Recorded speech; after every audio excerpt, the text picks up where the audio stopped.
Namaste. This is Pulkit Malpani from G K Ratnam, and I hope you're doing great.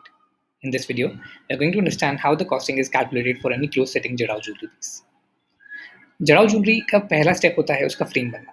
Frame or the ghat as we call it in Hindi is actually the part which is going to be set with polkis later on. This frame can either be in 14 karat or 18 karat or 22 karat depending on the purity that the client wants it to be in.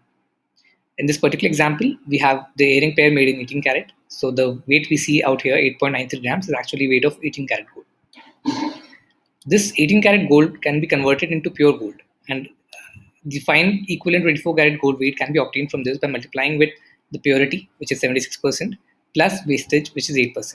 8% wastage is the standard across any gold jewelry.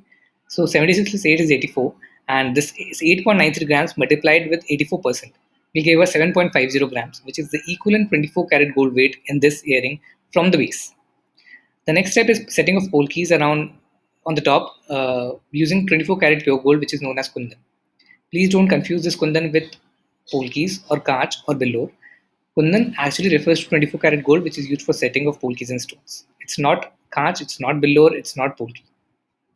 So from the first and second steps, we can add together and get the 24 karat gold weight that's going to be there in the piece when we melt it, including wastage obviously. This 8.66 grams can now be multiplied with the 24 karat gold rate, which is, let's say, 5,000 rupees per gram or 52,000 rupees per tola for now. And this will give us the amount against gold in that earring pair. Next step would be calculating the cost against polkis, which can be very easily calculated by multiplying the polki weight in carats with the polki rate per carat. Once we have the gold weight and the polki weight, we can also add the labor and the green stones to get the final subtotal, which is actually the raw cost of the product. Adding to it our profit margin, we can get the total cost of the earring pair. After this, if there are any additional pieces that are going to be added to this piece, for example, in this earring, we are going to add a rendipush clip, which is worth 5,500. So those can be added, and we can finally obtain the final cost of the product without GST.